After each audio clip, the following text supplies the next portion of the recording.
नमस्कार। हेमराज भारती चैनल पर आप सभी का स्वागत है। प्रिय बंधुओं, यदि आपने हमारे चैनल का सब्सक्राइब नहीं किया हो तो प्लीज़ हमारे चैनल को सब्सक्राइब करें। बेल आइकन यानी घंटी, 3 घंटी में से सबसे पहले आल वाली घंटी को अवश्य दबाएं, जिससे कि वीडियोस की नोटिफिकेशन आपको सबसे पहले मिलती रहे। और यदि कोई सुझाव हो तो हमें कमेंट में अवश्य दें। यदि कोई वीडियो पसंद आए तो लाइक अवश्य करें। धन्यवाद। जल्दी घर लौट गई। जब अपने घर पे आए, महल में आए, तो सीधा का सीधा अंतःपुर में जाते थे।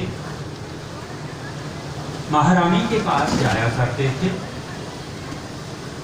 आज जब महल में आई, अंतःपुर में जा रहे थे, तो रानी किसी अपनी सहेली से बातचीत कर रही थी और राजा उनके निकट आ रहे थे।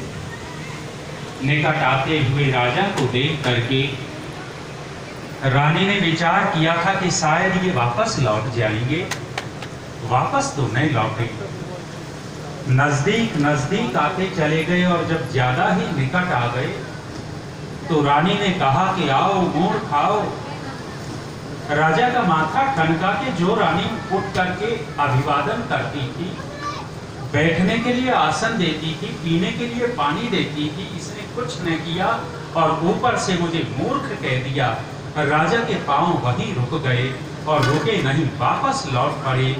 वापस दरबार में आकर के मुंह लटका बैठ गए और मन में सोच रहे थे कि मेरी रानी विदुषी है। विदुषी होते हुए उन्होंने मुझे मूर्ख कहा तो क्यों कहा, मन ही मन सोच रहे थे। उत्तर नहीं मिला। कहते हैं कि कुछ समय के बाद कवि कालिदास ने भोज की सभा में प्रवेश किया। अब भोज के मन में आया कि ये कालिदास मेरे प्रश्न का उत्तर दे सकता है, लेकिन सीधा सीधा तो नहीं कह सकता कि कालिदास आज तो पत्नी ने बेइज्जती कर रखी है, क्यों कर रखी है बता दे। सीधा तो नहीं पूछ सकता था। इसने भी चालाकी खेली और चालाकी खेल करके कालिदास को कहा कि आओ मूर्खराज आओ। कालिदास ने विचार किया कि जो राजा कविराज कहकर के संबोधित करता था, आज मूर्खराज बोलता है। और कालिदास राजा भोज की तरह वापस नहीं लौटा।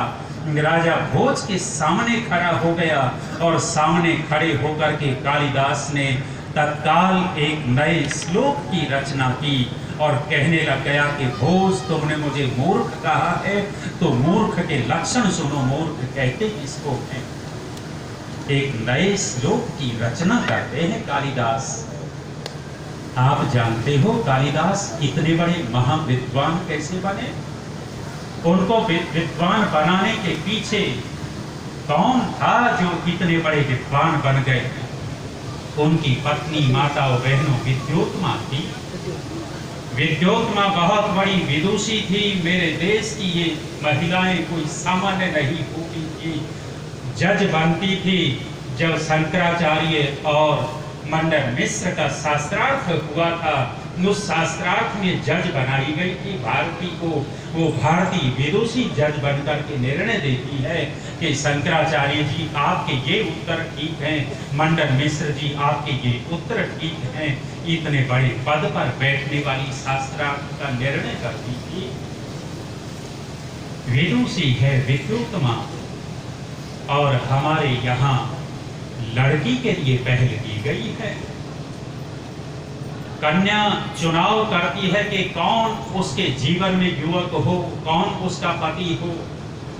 और हमारे यहाँ की विदुषी लड़कियां इस तरह नहीं जैसे आज वर्तमान में मुसलमान लड़के के चक्कर में फंस जाती हैं।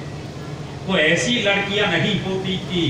ये आपकी बेटियां बैठती कॉलेज में जाती हैं, कॉलेज में जाने वाली कोई मुसलमान लड़का थोड़ा सा ठीक ठाक दिख जाए, सुंदर गोरा है, चेन डॉलर रखी है, कोई महंगा मोबाइल है, कोई मोटरसाइकिल पर चल रहा है और ये धूर्त इतने हैं। आपने देखा होगा दिल्ली में जिस साक्षी का कत्ल किया है, उसने बांध क्या रखा था? कलावा बांध रखा था। ये छली कपटी नीच लोग हैं और इनके चक्कर में बेटियां आ जाती हैं। इसका चुनाव किया जाए। लड़की चुनाव उसका करती थी जो उसकी इज्जत करता हो, चुनाव उसका करती थी जो उसके जीवन की रक्षा कर सकता हो। चुनाव उसका करती थी जो उसके परिवार का पालन पोषण कर सकता हो। ऐसे व्यक्ति का चुनाव करती थी लड़कियां, अरे गहरे नत्थु ठहरे का तो नहीं करती थी। विद्योत्मा ने पिता को कहा कि पिताजी मैं उससे विवाह करूंगी जो मेरे से ज्यादा विद्वान होगा, ज्यादा विद्वान होगा। पिता ने कहा कि हम परीक्षण कैसे करें कि तेरे से ज्यादा बड़ा विद्वान।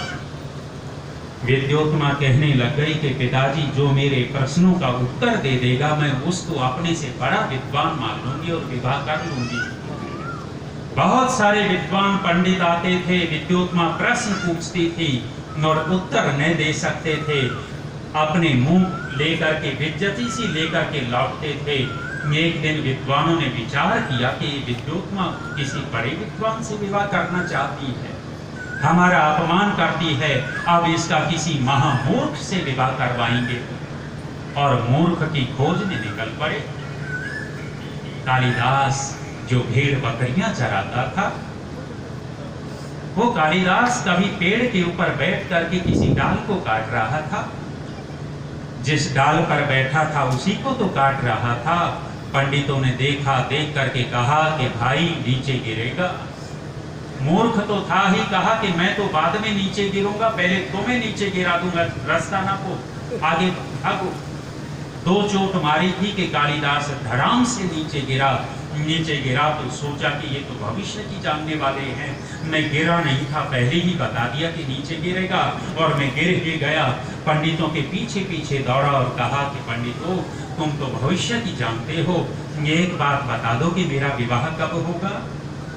इन्होंने विचार किया कि मिल गया मूर्ख, और इसी मूर्ख से विद्योत्मा का विवाह करवाएंगे।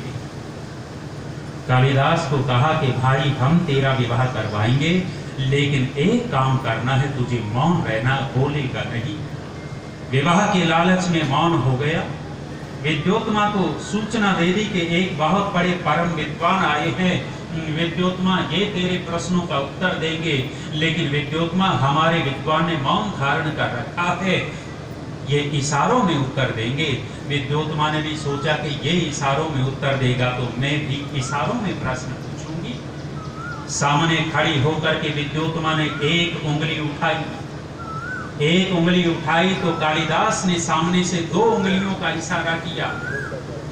विद्योत्मा ने कहा कि पंडितों ये तुम्हारा मौनी बाबा क्या कहना चाहता है। पंडितों ने अपने मन से व्याख्या की कि विद्योत्मा तू कहती है कि एक ही सत्ता है, ऐसा नहीं है, दो सत्ताएं हैं, जड़ और चेतन। तुम कहती हो एक, हमारा विद्वान कहता जड़ चेतन दो सत्ताएं हैं। विद्योत्मा उत्तर से प्रभावित हो गई। थोड़ी देर के बाद विद्योत्मा ने ऐसे हाथ उठा करके इशारा किया, सामने से कालिदास ने मुट्ठी बांध करके इशारा किया। तब फिर पूछा तुम्हारा ये पंडित क्या कहना चाहता है। पंडितों ने फिर व्याख्या की कि विद्योत्मा तू कहती है कि 5 इंद्रियां होती हैं, हमारा विद्वान कहता है कि इनको काबू में रखो। विद्योत्मा और ज्यादा प्रभावित हो गई कि संयमी भी है। विवाह कर लिया। विवाह करने के बाद कालिदास अपनी पत्नी को अपनी झोंपड़ी में ले गया और कहते हैं कि वहां जब ले गया तो बोलने लग गया था। विद्योत्मा ने उसकी भाषा सुनी, परिमार्जित भाषा नहीं थी, गवारो भाषा बोल रहा है। विद्योत्मा को संशय हुआ और कालिदास शरीर का भूखा है, शरीर से निपटना चाहता है। विद्योत्मा ने कहा कि पतिदेव वहां तो इतनी अच्छी अच्छी बातें कर रहे थे, अब तुम्हें हो क्या गया। भाषा भी मूर्खों वाली और चेष्टाएं भी मूर्खों वाली। कालिदास ने कहा कि हमने कौन सी अच्छी बात की। विद्योत्मा ने पूछा कि जब मैंने एक उंगली का इशारा किया था और तुमने 2 उंगली दिखाई थी।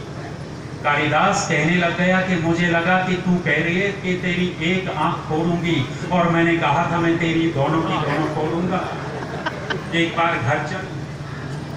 विद्योत्मा कहने लगी कि जब मैंने ऐसे इशारा किया था। कालिदास कहने लग गया कि मुझे लगा कि तू मुझे थप्पड़ दिखा रही है और सामने से मैंने घुसे दिखाई थी कि मैं देख लूंगा।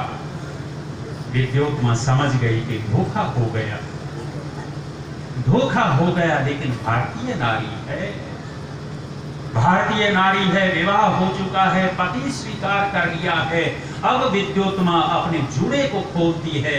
जैसे चाणक्य ने अपनी चोटी खोल ली थी, ऐसे विद्योत्मा अपने जूड़े को खोल करके कहती है कि पतिदेव, श्रृंगार उस दिन करूंगी, संतान उस दिन पैदा करेंगे जिस दिन आप विद्वान बन जाएंगे। और कालिदास को अक्सर ज्ञान करवाना शुरू किया। कालिदास को जितनी विद्या उनके पास थी विद्या दी, नोखी मठ भेज दिया था। वर्षों तक विद्या का अभ्यास किया। जब ओखी मठ से लौट करके आया, कालिदास के चेहरे के ऊपर विद्या का तेज चमक रहा था। इसको मूर्ख से विद्वान बनाने वाली कौन थी? माताओं, आपके हाथ में निर्माण है। परमात्मा ने कला बहुत दे रखी है आपको। यदि स्त्री ठान लेवे तो बहुत बड़ा निर्माण कर सकती है। कालिदास विद्वान है, विद्वान हो। नमस्कार, हेमराज भारती चैनल पर आप सभी का स्वागत है। प्रिय बंधुओं, यदि आपने हमारे चैनल का सब्सक्राइब नहीं किया हो तो प्लीज़ हमारे चैनल को सब्सक्राइब करें। बेल आइकन यानी घंटी, 3 घंटी में से सबसे पहले आल वाली घंटी को अवश्य दबाएं, जिससे कि वीडियोस की नोटिफिकेशन आपको सबसे पहले मिलती रहे। और यदि कोई सुझाव हो तो हमें कमेंट में अवश्य दें। यदि कोई वीडियो पसंद आए तो लाइक अवश्य करें। धन्यवाद।